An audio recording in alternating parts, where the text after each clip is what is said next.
Ya koromogi en tarika 20 dwe mar 2 higa ma 2026 kaka pile ntiere kama kare chieng' tich abich mar odhiambo mar mondo miyud weche manyien. Chenro en mar ang'ichuelo mathoth timore pacho kaendi. Ntie jogo manodhi mondo miyogo kogno ing'iyo ka bende giromore kod kombe manogwelie kod jatend piny Kenya William Ruto. Weche motenore kod duond bura mar ODM en Linda Ground kosen Linda Mwananchi. Nitiere kweth mopogore opogore ma chano bedo kod romo odiochieng' ma kiny. Magi to kod mamoko mathoth ntiere kama kare. Magi weche maomiyo pek. Those who thought that we are not going to demand for deputy president, that is one of them. So whether it is disturbing some people, that is not really our worry. Ogai mar ODM Oburu Oginga omako ni ODM geto kom ma jalup jatend piny e winjruok gi UDA motelo ne yiero mabiro. But we want to assure everybody that the plans for the rally in Kakamega are complete and teams arriving today and tomorrow. Siasa magodi mobalo gi duond bura no ramo ni romo magi chano timo kiny Kakamega biro dhi nyime kada bed ni ibwogogi. Kora chudo ma yudo rishit to pesa modhi na sirikal ng'eny malo service manonego miya nonego be ni achulo siling 500 to achulo siling 1,000. Jotije ariyo migawo mar lowo Migori omaki ka itudogi gi mibadhi e chiwo boke mag lowo.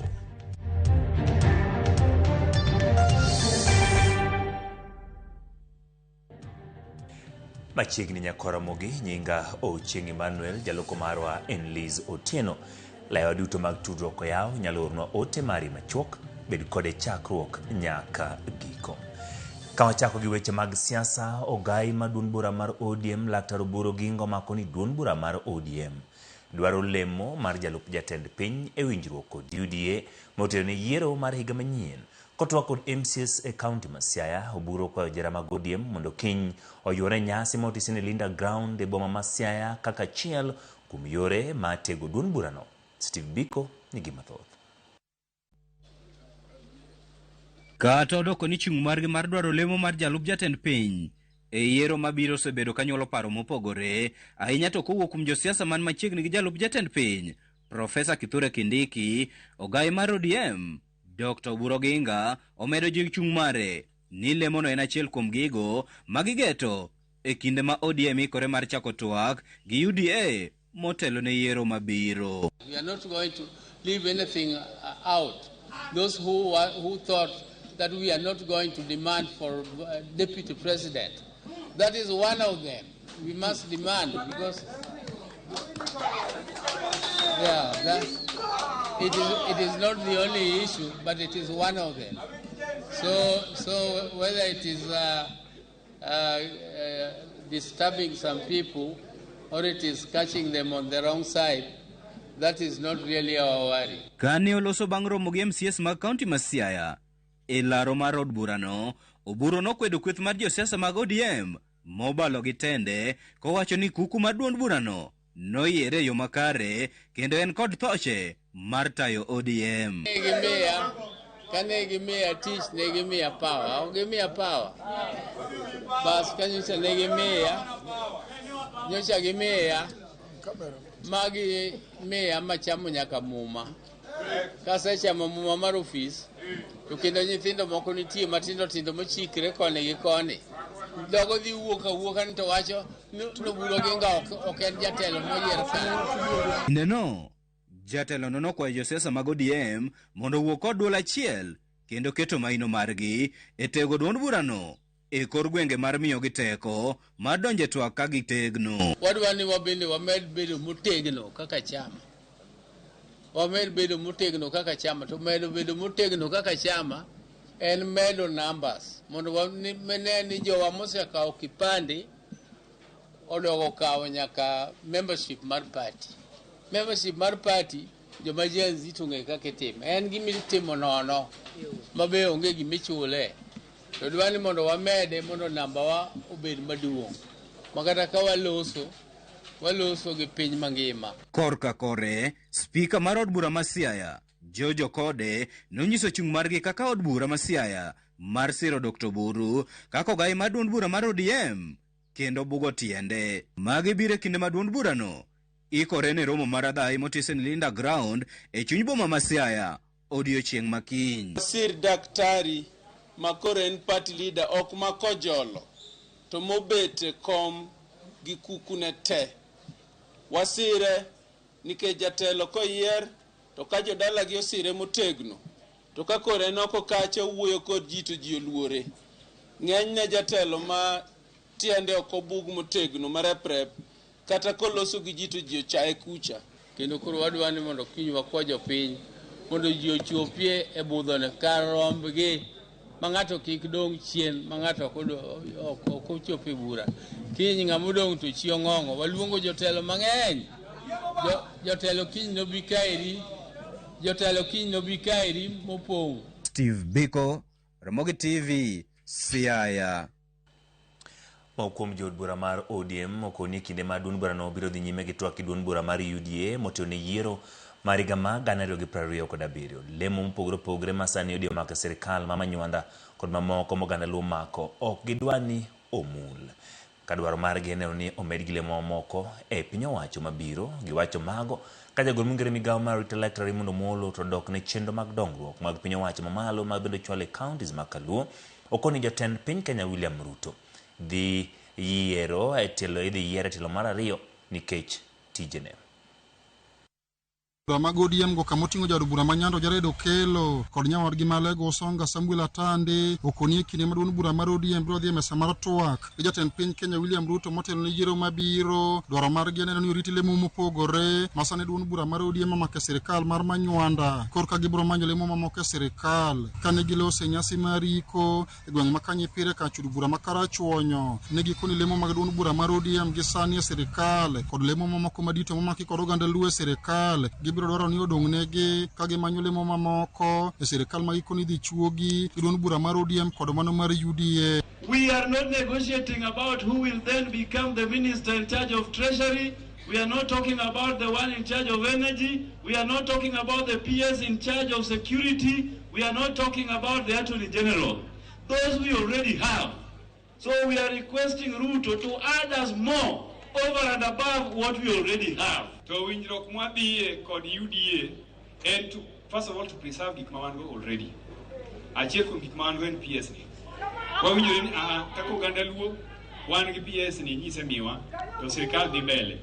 Koro wakwayi ni koro PS ni en kikimule to mbadi be kikimutu melibe kaka jakompesa kikimule. Mano negotiation mwadhi timo ok en negotiation madhaw. Jaod bura ma oriri mak nyamita gi nyawadgi makarachuonyo Adipo Kuome mabende loso kine nyasi mar ikono ne okoni kaka duond bura mar ODM giseng'ado masira lwedo jatend piny William Ruto e yiero mabiro kama ne gikwayo makruok kanyakla e duond bura mar ODM motelo ne yiero mabiro. If it makes sense to appoint Makamu as his running mate, I'm sure he will do it. If it makes sense for him to appoint his daughter as his running mate, and that is going to ensure that he becomes president, I'm sure he will do it. From where he sits, he knows the right combination that will ensure that is there. Akwa nyuki mawatim, kikwa ye mono odi ebo bare. Kama diyo mono wagone president kora, masye amba wachoni wadigone. To opo winjo wadine kikura poroma kideng nikech wabarore. Tuamie kura tuamie baro ganda wate. Ka jagoro mongirore e bad migawo mar arita Dr. Raymond Omolo ne odok ne chenro mag dongruok mopogore masani piny owacho mamalo time counties ma Kaluo mane okone gata bero ngima jopiny kama ne okone jatend piny William Ruto idok yiere tielo mar ariyo komeno nikech dongruok mopogore ma osebedo kotime pacho ka. Thoth jothurwa ne ogone Raila Odinga kura. But kuom hero mar Nyasaye en ema nobedo president. To nyaka nobed president ei dalawa ka, ei thurwa ka, ei Kenya mangima, osedhi kodwa maber. And wanyalo kwano gik mang'eny. Homa Bay kaendi nderni migero kawuono gin a total of 400 kilometers. Gima pok notimore nyaka ne chwe piny. Ka higa manyien ochopo, wadwoko President William Ruto. Onego bed ni wan kwabiro ka, to hombo wani un jo Kisumo. Kudo Kisumo, to make sure ni William Ruto yudo to tam. Uwinja? William Ruto ni ng'ama waseng'eyo gi PS ni waseng'eyo many years. He's a very good man. Ong'eyo ni wan jodalagi kaka joluo. Alia Beach, Ramogi TV, Homa Bay. Jambete mowal ma piny Kenya riwruok ma piny mangima ne weche alwora Mama Aida Odinga onyiso od bura ne oikore kendo en kod lony gi chia madwarore mar tero ne Kenya e galamoro ma piny mangima e weche mag alwora. Mama Aida ma en min od Prime Minister machon mar Kenya Mosindra Raila Amolo Odinga opako jatend piny Kenya William Ruto kuom gwele leo makamano okawo singo ni lony mare weche motenore kod alwora kaka director e kambi mar loso gas mar Spectre International kod chenro mage weche ber alwora kinde mokalo miye thuolo maber ne lemo makamano. Chris Owino miyo ler. Okinyi mang'ich e alwora mar od bura machon mong'ere kaka mini chambers, nyamburko marachar, rangi manyiso chakruok manyien, Dr. Aida Betty Odinga ochopo mar nyiso twang' mare. Gichia, mor kod nyadhi, Mama Aida Odinga onyono mos kotene kod jo od bura nyaka e mesa maduong' mar pimo ratil e nyim komiti mar od bura mochung' ne weche ma oko e bwo telo mar jo od bura mabel Gut Nelson Kwech mar duoko penjo. I, Aida Betty Odinga, do swear that kata odoko ni komno osebedo maliet ne jotelo mamoko e kinde mokalo, Mama Aida obete komno gi chia kendo nyiso kweth mar Nelson Kwech ni ng'ute oromo jok kendo odhi fwadho bendera mar piny Kenya e galamoro mar piny mangima e weche mag alwora ma onge luoro moro amora. service to one's country is the highest calling any patriot can answer. I'm equally prepared to answer that same call and committed to safeguard the environment sustainability upon which the future depends. Mama Aida olero ni oken wendo gi weche mag rito alwora kalore ni osebedo ka otelo ne weche mag bero alwora kitiyo kod teko maler kokalo e lemo mare ka director e kambi loso gas mar East Africa Spectre. I believe that this is a critical moment when we are presented with an opportunity to shape our environmental future. And if approved by this esteemed committee, I intend to do my level best to help stop killing our planet. I will pursue every specific and set priorities. Dr. Aida mabende en japuonj machon mar somo mar geography e skund sekondar ma Kenya High wacho ni tudruok mare kod jokedo ni alwora madongo e piny mangima kaka mosenindo Profesa Wangari Maathai e kinde mokalo miye lony kod mijing'o e telo ne Kenya e riwruok mar UNE. I have been involved in several environmentally sustainable initiatives, including collaborating with the late Noble Lorraine Wangari Maathai and her Green Belt movement, and advocacy for such as tree planting. Ne ogoyo erokamano jatend piny William Ruto kuom yele makamano okang' ma owacho ni en dhialo wakeni duto e piny mangima ma osebedo opara manyime e kelo lokruok e ngima dhano. I thank His Excellency, the President, William Samoei Ruto, for the trust he has placed in me by nominating me to serve our nation in this important global diplomatic role. I'm also thankful to supporters and messages of goodwill, plus all the advice I've received from my friends, colleagues, and Kenyans. Mama Aida ma en min od Prime Minister machon Mosindra Raila Amolo Odinga odhialo Raila kuom bedo siro mongirore e ngimane. Poni opodhe kod jo od bura, Mama Aida dhi kawo kar jo od bura machon ma Budalangi Ababu na Mwamba mane ogwel ka jambetri mar piny Kenya e piny Uganda. Chris Owino, Ramogi TV, Nairobi. Jatend duond bura mar ODM mobalo kamoting'o James Orengo kod nyawadgi man jalupo gai mar ODM Godfrey Sotsi onyiso joheragi ni romo mar Linda Mwananchi makiny timore Kakamega biro timore kaka ne ochan maonge ng'ikruok moro amora. Karibu ni chendo mag buogo rocho romono oseneno man kaka lipota marwa Millicent Adhiambo leronwa jotelogo yango ni chik oyiene ja Kenya mora mora mar bago romo mar kwe ko ji oganda mondo kiny owuog oko oyor romono kar rombgi.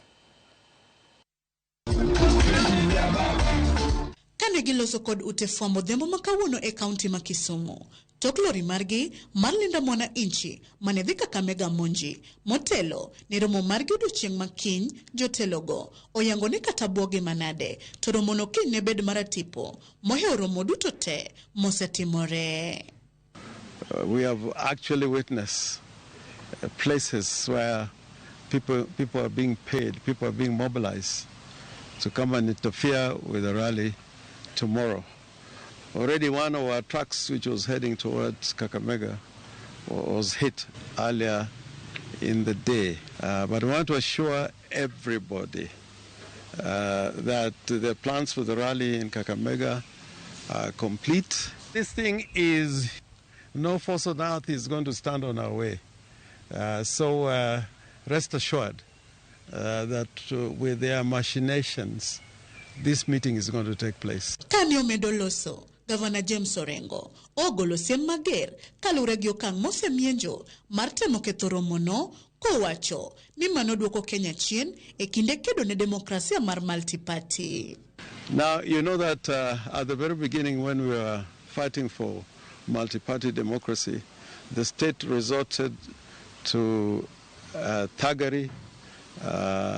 You have seen at one time there was even an incident when Reverend Joya was beaten up in front of the Old Saints Cathedral, in front of that church. And the state now is resorting to those measures, which is very unfortunate. Orengo bende otielo ni ponono kiny gimoro otimogi kata joheragi to gibiro mako bura ne piny owacho, wach mane osir kod nyawadgi Godfrey Osotsi. We stand really firm in what we are doing, and we are going to continue with these rallies. Kakamega is going to be a game changer, and I want to remind those in government, if anything happens to any one of us or to those who attend that rally in Kakamega, we will hold the head of state responsible. If anything happens in Kakamega tomorrow, we will lay the blame to the following individuals: President William Ruto, Governor Fernandez Baraza, and PS Raymond Omolo as the main conspirators in this scheme. Senator Osotsi bende ne okone jatend piny William Ruto mondo omigi thuolo mar timo rombegi mag linda mwana inchi kod kwe, kowacho ni jakenya mora mora chiko yiene mar bago rombe makamago. President William Ruto, if you have done good things for this country, you have nothing to fear. But if you are going to stop our rally, then I want to assure you that you will be actually beginning the process to destroy this country. Destroy this country by not allowing democracy to thrive. Jotelogo otieko kalero ni okang' mar temo buogogi ok binyago lemo kalure ni rombe mag linda mwana inchi en mar kedo ne dwach jopiny. We want to have a peaceful rally. They have had their rally before in Kakamega. We saw the Linda Ground holding a rally at Golf Hotel in Kakamega, and no one stopped them. No one stopped them. So we don't expect them to come and disrupt our rally because we are doing it in peace. I think my political character is out there. I cannot be intimidated. I go by what is right for the people. Those that are talking to you, including the member of parliament you're talking about, you know, their pockets are full. That is the only thing that is driving them. But we stand for the people. Millicent Adhiambo, Ramogi TV, Kisumu County. Od bura county ma Nairobi opwodho chuo komiti madhi nono winjruok mane piny owacho mar donje gi mano mar county ma Nairobi. Komiti no mar jokanya 12 biro chako chenro kod winjo pach jopiny e winjruok ma kamano kapok gichwalo lipodgi e od bura. E romo makende mar bura ma county ma Nairobi kawuono, jo od bura go nopuoyo winjruok no ka giwacho ni biro bedo chenro ma county no chwalo ne jopiny. Winjruok ma jatend piny William Ruto kod Governor Johnson Sakaja okete kokgi. Nairobi should and must collaborate with the national government. We as an assembly retain our oversight role. That is not going anywhere. Pursuant to Standing Order number 211, establish an ad hoc committee to consider the cooperation agreement executed between the Nairobi City County Government and the Government of the Republic of Kenya, and to report to the County Assembly of Nairobi. To study the said cooperation agreement and unpack its contents and implications. To examine the role of the County Assembly as far as implementation of the agreement is concerned. To table a report before the County Assembly of Nairobi recommending approval of the agreement with or without amendments or otherwise. May as many of the similar opinions say ayes. May as many of the contrary opinions say nays. The ayes have it.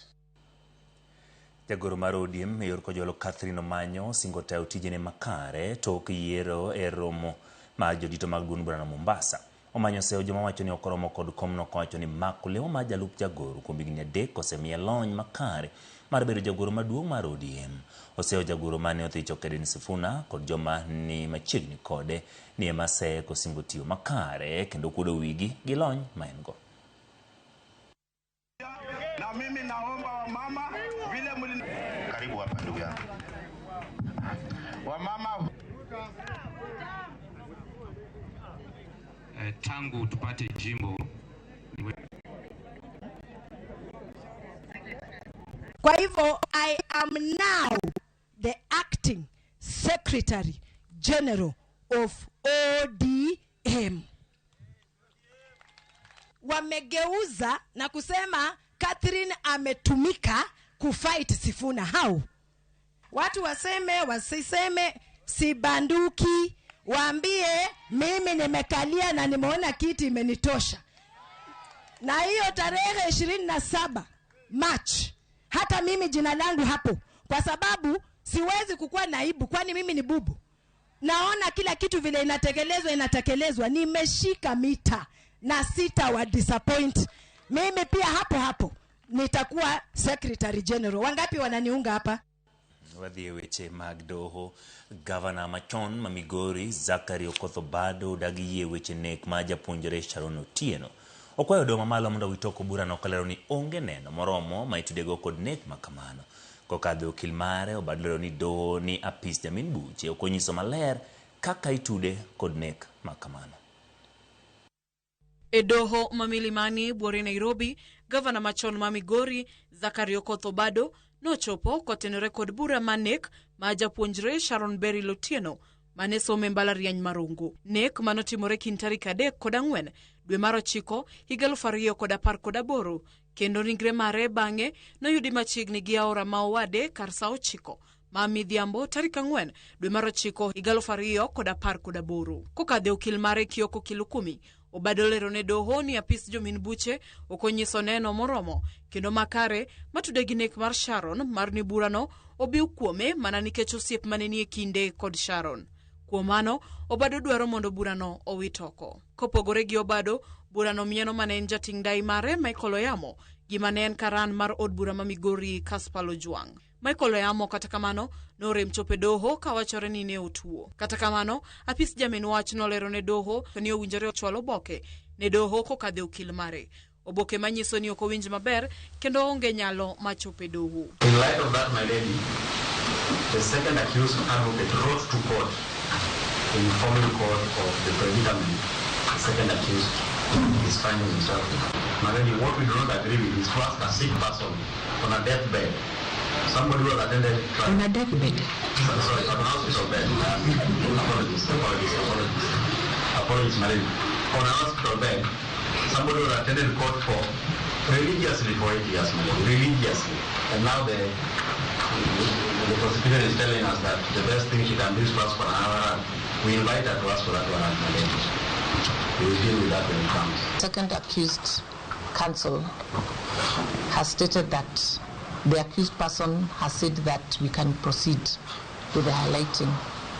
My lady, the only problem is that we have nothing from the accused person telling us that at this late stage. On my front, unless I get other directions, I'm a bit hesitant to proceed. Dwe mar achiel higa mokalo, doho nowito oko bura machielo mane tudo bado gi achija ariyogo e nek mar nyathi mane Sharon oting'o e kinde mane onege. Nyathi ma bende bang'e ne ofweny kokadho yor lony mar science ma DNA ni ne mar Obado. Obado nolero ne doho ni nochiwo sire yor omenda ne Sharon mar konye rito ngimane kod chenro mag thieth. Efinye Kidi, Ramogi TV, Nairobi. Wawuok e weche mag doho wadhi e skul. Paro mopogore opogore medonyolere wi chik ma sirikal manono skunde manoso uniforms ne jopuonjre mag senior ataro ma chik. Riwruok ma jopuonj Kuppet lero ni onge skul moro amora machiwo go rak mar uso lewni ne kembe matweng'o kowacho ni apedha makamano ok bi nyago olemo. Simfro Sokinda nigi ler. Kodok mandara abiriyo to iloro thuolo manochiw ne jotend skunde mag senior kod duol marango kaka kembe mag sirikal tayo chenro mag nyiewo mwandu mag sirikal. Tend jopuonj mar Kuppet bade ma Kisumu owuok oko mar dok ne jopuonj ewi wach mar nyiewo uniforms e skunde. Koloso kod Ramogi TV, jagoro mar Kuppet bade ma Kisumu George Osura okwedo sirikal ewi wach makamano kolero ni onge skul moro amora mibiro yude apedhano kaloro ni jopuonj duto luwo chik mayango ni onge uniforms miuso e skunde. The procurement watchdog could be doing auditing, which is not bad. To anyisi kawuono ni onge skul manotimo tendering. Matini onge skul midhi yudo supplier mar uniform. Nikech national school gi extra county schools, nyithindo are far-flung corners mag this country. You can imagine over a school like Kisumu Girls, to nyathi oa Mombasa. Kindiko ne barua kenen long marateng, or skirt marateng. You can imagine shades marateng kaka chalo. Ging'eny. Kure momiyo samoro yudo ka principals miyo nyithindo direction. Ni yawa janyuol kidwaro uniform to dhi Blackberry mondo idhi ng'iewe uniform. Mano oko ulo ni oloso deal ne moro kanyo.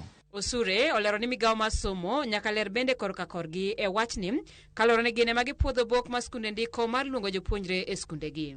It is the Ministry of Education ema approve all the admission letters ka jo NEC osetiyo gi results manyiso nyathi onego bed placed e school A, school B kata school C. To kapok gi approve admission letters gigi bedo uploaded mondo me Ministry of Education officials onegi matieni ka nitie wach to nego bedi ni gisewacho ne principals so that corrections are done. Kao kamano jatend jopuonj ne ogolo paro ne sirikal mondo manyore maneno ni nengo uniforms odok piny mondo jonyuol yud yot e puonjo nyithindegi. Tax odhi malo e gik machalo uniform go. Koro ka sirikal dwa bedo honest kendo dwa konyo jopiny to gimonego gikuong gitim maduong' en ni giket gik machalo material miloso go uniform gi gik ma nyithindo tiyogo kata mana school obed tax free. Ka gitimo mano kendo ageno ni Mbadi the CS is listening and is getting what I'm saying. If they can reduce the tax on the materials which are being used in school and even any other thing which is being used in school, then automatically education will become slightly cheaper. E oboke mbui margi mar tarik 5 dweni, duol mar Public Procurement Regulation Authority nochiko tend skunde mag C1 kod extra county mondo yang suppliers mag uniforms, lony magin godo kod chenro manotigo de chiwo negi orak nyaka ranyisi mag chudo ne wego orak go. E kinde apedha makamano, duol no chano mar ora pisas mag skunde mag sirikal mano no bok motenore kod orak makamago. Dadho joma nomiyo orak kod apisas mamoko mitudo gi nyiepo mag uniforms e skunde. Obok makamago onego keti mbui mar duol mar The Public Procurement Information Portal kochopo 27 mar dweni mar yango achudhe machamo omenda ming'ade wi pes uniforms gima miyo uniform miuso e skunde nengo gi ong'awre. Ka jopuonj morem timo kamano koro golnegi siem mar kum. Simfro Sokinda, Ramogi TV. Koromogi tok report ma Simfro Sokinda i weche motenore kod uniforms skunde nonro mitimo kalure kod weche mag uso lewni mag somo mag school uniform. Wakao yueyo wa mokwongo kik idhi mabor pod wantiere kod mathoth moikoni chenro marang'ich welo.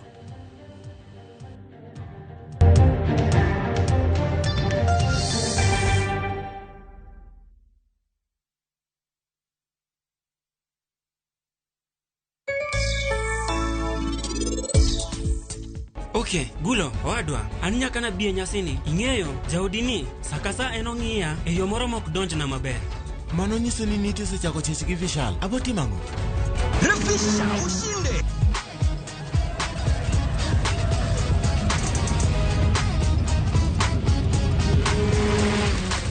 $50K ya Vasha ama MMF haingoji.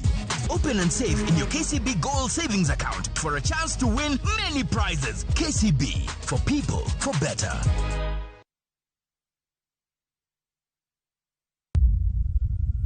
Kar chakruok wach ne nitie, to kata sani pod nitie weche machando ganda manyaka many duoko maggi. Kingli bimbe chando wa kabisa, chando wa okwa pur an mokwongo bim no lawa magora piny maidong neno lwetani. In wacha nikech asewuok oko mar keloni joma ni kod duoko.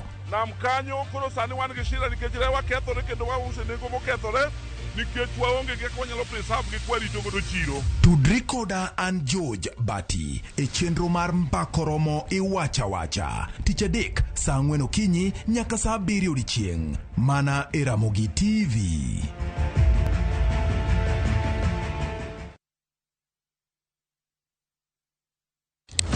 Piny igero kod mbaka, to kaka ndalo medo sudo, mbaka medo bedo mamit. Kochakore tarik 2 dwe mar 2 higani, mbaka dhi bedo mathoth. Chieng' wuok tich, kaka wanene, chako wach maonge mung'o. Jopiny emonego omi jotendwa gi direction. Tok saa 4, Cleophas Oluoch koloni weche matimore e piny Kenya nyaka saa 7 wang'e e chenro mar chal mar Kenya. IBC oket priorities ne right. Credibility mar election chakore gi kar registration.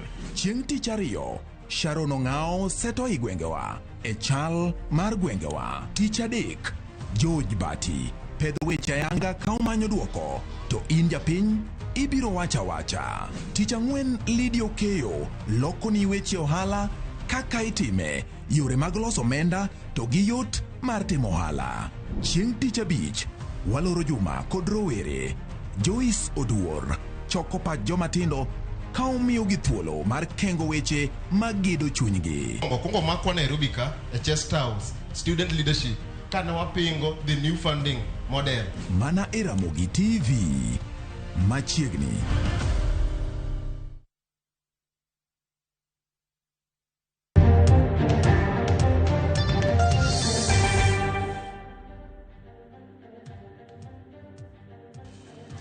Erokamano kuom medo kete Ramogi TV chenro pod en mara ng'ichwelo. Pod wantiere weche mag somo.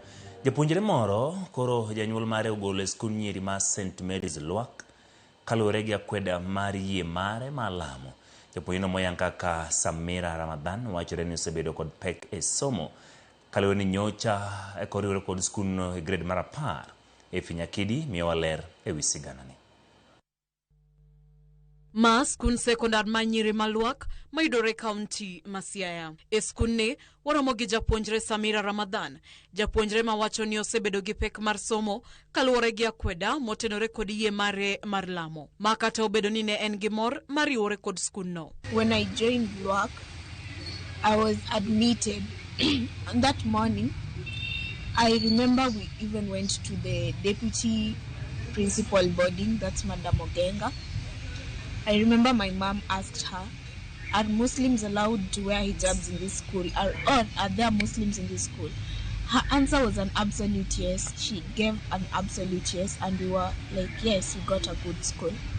So after that, I headed to the dormitory and I met a Muslim girl. She told me I'm going to be forced to remove my hijab. Then I was like, no, I'm not going to be told to remove my hijab. Maybe that was your liking for you to remove your hijab. Samira lero kaka bedo ni yie mare mar Lamo dwaro ni girwako hijab osekelo ywaruok kinde kotend skulno kachiel kod moko kuom sisters mag skulno. I'd gone to pick my uniforms. Then Sister Melanie called me. She was telling me I'm supposed to remove my hijab. I told her this issue is being handled by Miss Ogenga, so when it's done, I'll have to maybe remove it or stay with it. So she continued speaking in a tough way towards me and I never answered it.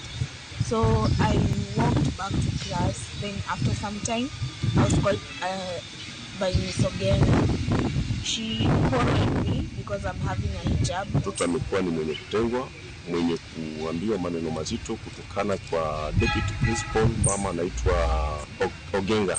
Alafu kuna masista wenye wako hapo wanabagua mtoto Muislamu sababu yeye ndiye ako na hijab peke yake. Omedo kaka jopuonjre wetene bende osesande kaluwore gi din mare mar Islam. Wuon mare Ali Ramadhan wachone chal makamano omiyo giko golo nyathine skunno mar manyo kanyo monyalo some makare ahinya to e kindeni ma jodin mar Islam nie tweyo gi lamo. I've always been harassed by the learners, the sisters, and also the administration. A lot of people are throwing bullets at me because I'm the only one having hijab. So last week on Monday, the school father called me at the liturgy. He just started to to me in a light note.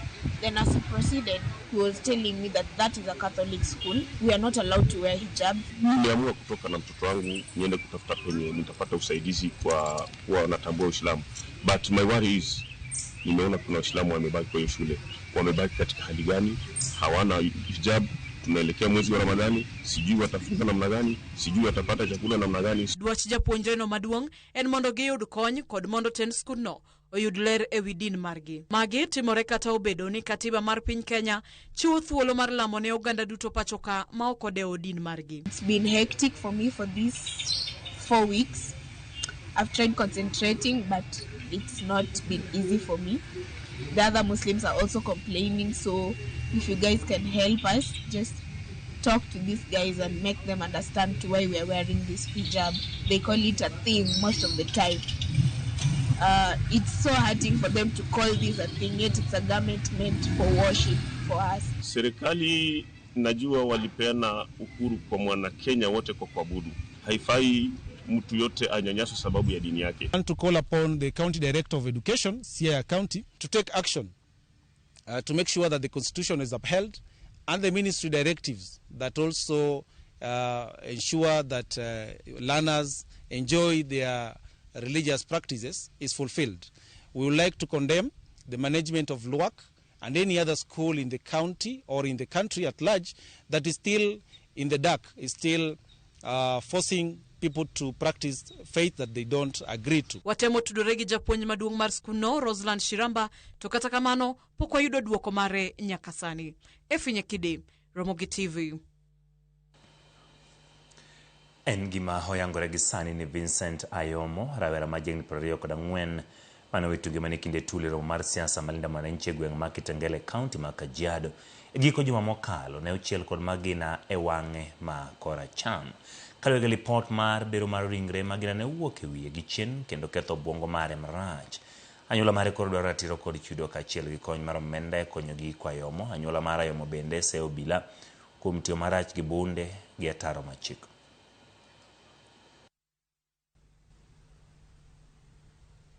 Ndio Vincent na amefanyiwa postmortem, tumepata alipigwa risasi, which is not fair kwa sababu hapo kwa hiyo rally alikuwa anatoka job akienda home. So ile kitu ya maana naweza sema tunataka tu justice sababu hatuwezi manage na yenda alikuwa breadwinner. His brain was severely damaged, his scalp also got occasional damage, and his spinal cord also received severe injuries due to the impact of this gunshot wound.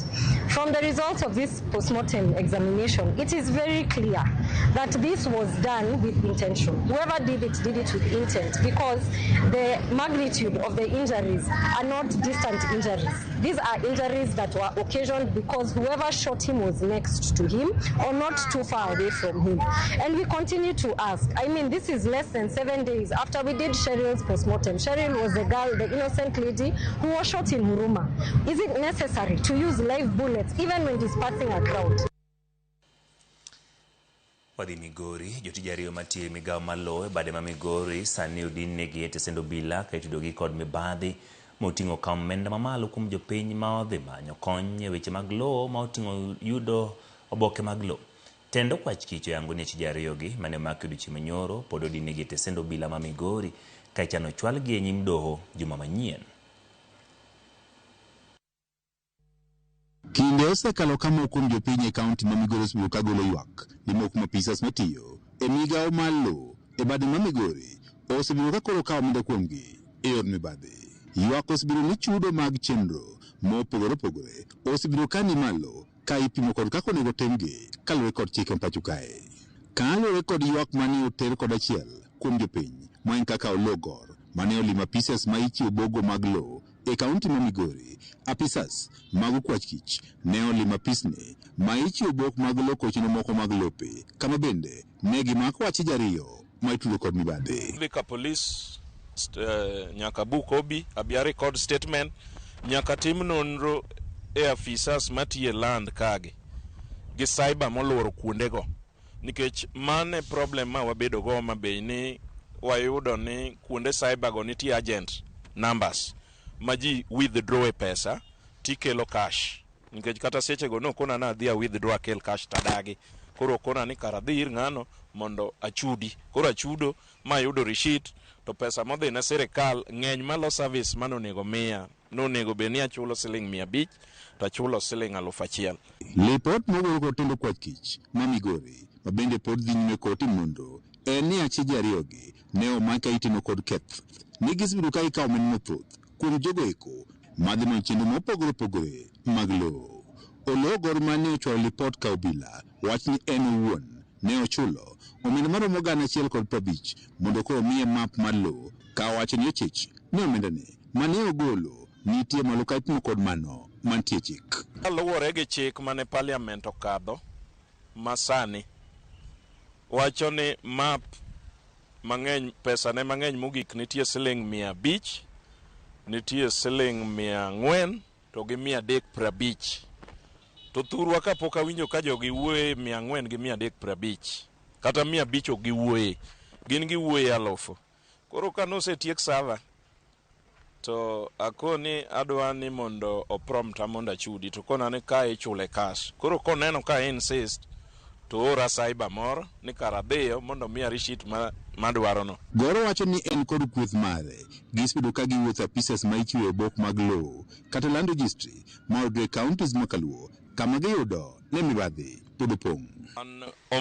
Migori e land office adhi manyo map sheet 16 namba 16 mar Kamagambo Kanyajuok namba 103 kachope land surveys serve to serve piyo piyo koro kakoni adwa chudo tikona ni agol omenda maching to ang'e maber ni serikal tindo kelo yor chudo manyasani miluongo ni e-citizen payment platform. Jogo mosbedo ka dhi manyo konyo apisas mag migao malo ywak ni lokruok onego koro keti ka giwacho ni moko ma apisas matiyo kuondegi manyo jopiny omenda mathoth ka bende gichich ni omenda ma bende chulo kaka osuru monego chopi piny owacho bende koro ok chopi ne piny owacho. Chietho wadwa ni watim petition ne parliament kata ministry mar lands mondo ka okang' ne ofisas gi mibadhi ogo tach kanyo. George Juma, Ramogi TV, Migori. Riwruok makeno ratich oganda mar Center for Litigation Trust koro buono chwalo bure doho ma dwaro lere wi okang' mobila Mombasa ne okawo ma tongo lepo bila ir fundi moro ma tongo lewni e gweng' ma Changamwe ma en bang' obila ma ande odonje fundi no kuom deko tongo ne uniform mar obila dhi doho kendo kwayo doho mondo we fundi no thuolo bang' fundi no duoko ne pesa maromo siling 400,200 mane ochulo mar tongo uniform go. Bang' do ne we thuolo fundi no koni sebedo kotongo lepo bila kinde ka kinde mak mani wang' ni material mane obila dwaro e mane otame yudo gine mano miyo obila omake kendo chwale doho kuom rem tongo uniform no thuolo mowinjore bang' kane osechule pesa. And therefore hii masuala matatu shida sasa hatujui ni hizi uniform kina nani wanazo ndio ona kila masaa watu wana impersonate wanajifanya polisi wanaibia watu left right and center na tunashangaa sana kama bunge inajua masuala kuwa huku chini polisi wanashonewa ma uniform na mtu yoyote mpataye. Inspector General of Police aingilie kati na akome parliamentary select committee ya security waingilie kati tuangalie kwa kandarasi ya police uniform ilipewa nani na kwa nini mapolisi wanakuwa subjected washone nguo zao. Hiyo ni kitu ambacho hatutakubali. Hao wenyewe wangeniambia mimi, lakini hao wenyewe walikimbilia kunistaki ya kwamba mimi nimechukua pesa ya kushona material na sijashona. Na hao wenyewe wanajua kupata hiyo material ni ngumu. Wale nimepata material yao, nimewashonea. Hata OCS yake juzi nilimpelekea, nimemshonea yeye. Nimemshonea maofisa kadhaa hapo Changamwe, including deputy OCS ambaye alileta issue hapa ya kwamba nimeobtain money yake, pesa yake kwa njia ya udanganyifu. Mokum jopuonjre mbalariany ma Mombasa koni piny owacho nego chuogi chenro mar gawo weche ma iketo e lony mag mbui maduoko chien kwan rowere madonjore ahola to chutho matiyo gi yedhe mamero ji. Gikone ten mbalariany bende onego ket chike mabiro geng'o ne jogo maloko ohand yedhe mamero ji chopo ne jopuonjre e mbalariany. Kambe gikone dwaro nitie matayo chenro mopogore opogore mag hocho kod chopo ne jopuonjre matiyo gi yedhe makamago. Magi wacho bang' nonro mande otim gi duol magawo watiyo gi yedhe mamero ji nakada. Yango nitiere medruok makwan jopuonjre matiyo gi yedhe mamero ji to chutho jopuonjre mane mbalariany kaachiel kod skunde mag sekondar.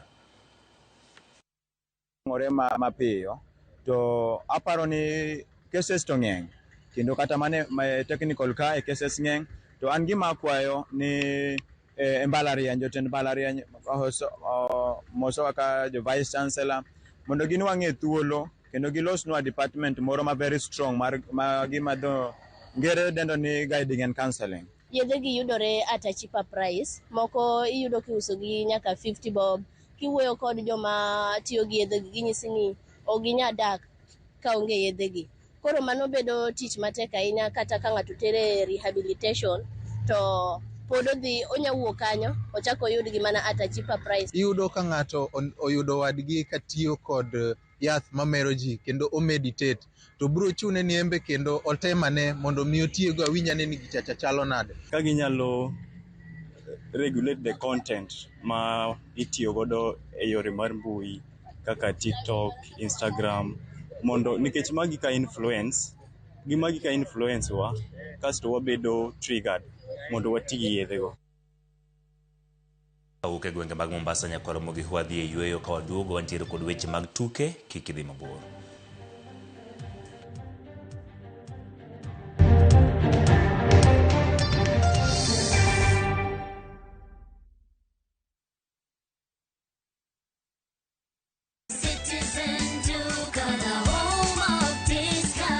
Citizen Duka inawatakia Ramadhan Mubarak. Tumia muda mchache sokoni na muda mwingi kwa mambo yenye umuhimu zaidi. Bidhaa muhimu na halisi tena za kuaminika kwa bei nafuu zikiletwa hadi mlangoni mwako. Fanya oda sasa kupitia Citizen Duka app ama kwenye tovuti ya citizenduka.com au tuma agizo lako kwa WhatsApp kupitia nambari 0710 487 487. Citizen Duka, the home of discount.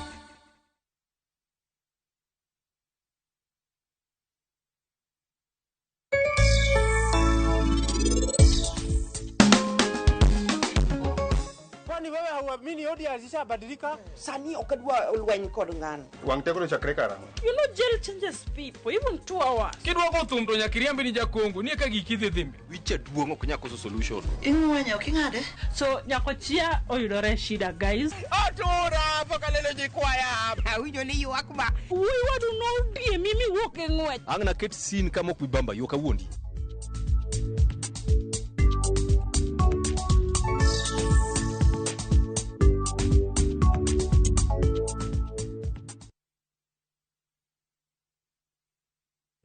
Nifiche ndani ya mabawa yako, fika mwisho wa safari. Najua kwamba mimi ni wako, unanipenda tena sana. Nuru yako imenitoa gizani. Mimi naitwa Vestine, one of Vestine and Dorcas. Kupata wimbo huyu bonyeza *811*381#. Kumbuka, sikiza na Citizen ni nyumbani kwa wasanii wote. Juma ni erogo mar nyithindo. Yeshi.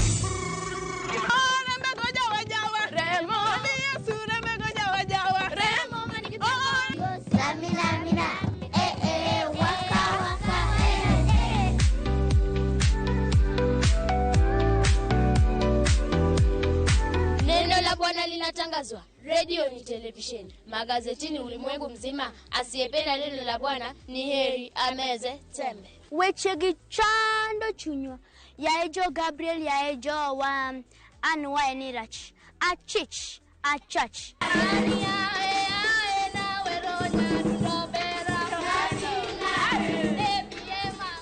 Kik rogo mar nyithindo bai, ngeso chakre saa 3 okinyi, mana e Ramogi TV.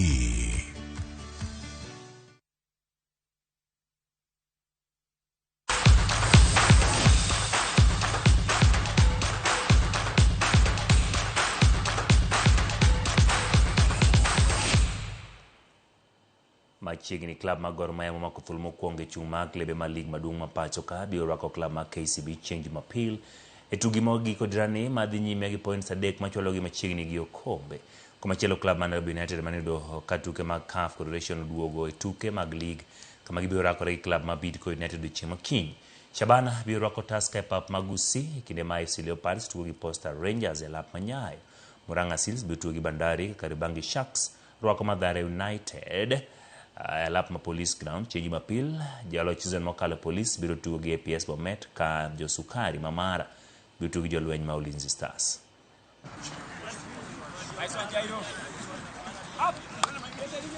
I expect the boys to be lively in this game and fight for the 3 points because we really need to get some point to increase our confidence.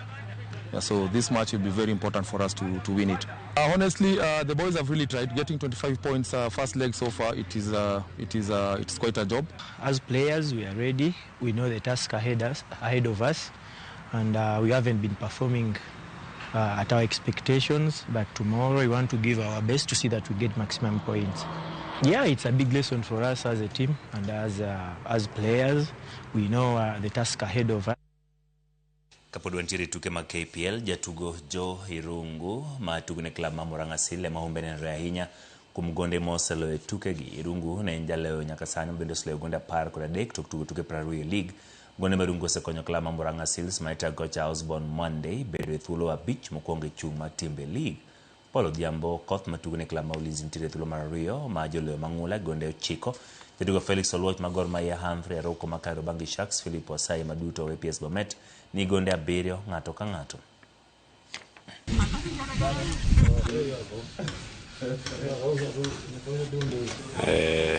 Having scored 13 goals, it is a nice feeling. I think every player would love to have such goals, and I think it has come out of the effort that I've managed to put during training sessions. Zenye pia coach anamanage kuniongezea, kunipea the tips on scoring, because I think hata ukiangalia our head coach was one of the best midfielders in his career. So I'm looking forward to working more harder because I think in the pressure niko nayo, because now the pressure that I have on my own is I want to make sure, God willing, each and every game I do something. Either I score, either I help my teammate to score, either I do something positive that helps the team to manage to get the 3 points. Joloch mokale tuke mag timbe mbalariany tuke mag okapu mano basketball jotuga dek koni gi koni Kenyatta University no chako makare tuke ma season ni tok lo tim ma mbalariany ma Maseno. Tuke mano bagi e pap ma Kabara County ma Nakuru. Joloch mokalo go Kenyatta no lo Maseno points 19-13 kendo goyo kang madonje tilo ma nus finals e tugo machielo tim mbalariany ma Murang'a no lo tim ma Mombasa points 19-12 kinde ma tim ma skul mbalariany ma Mount Kenya no lo Strathmore points 18-13.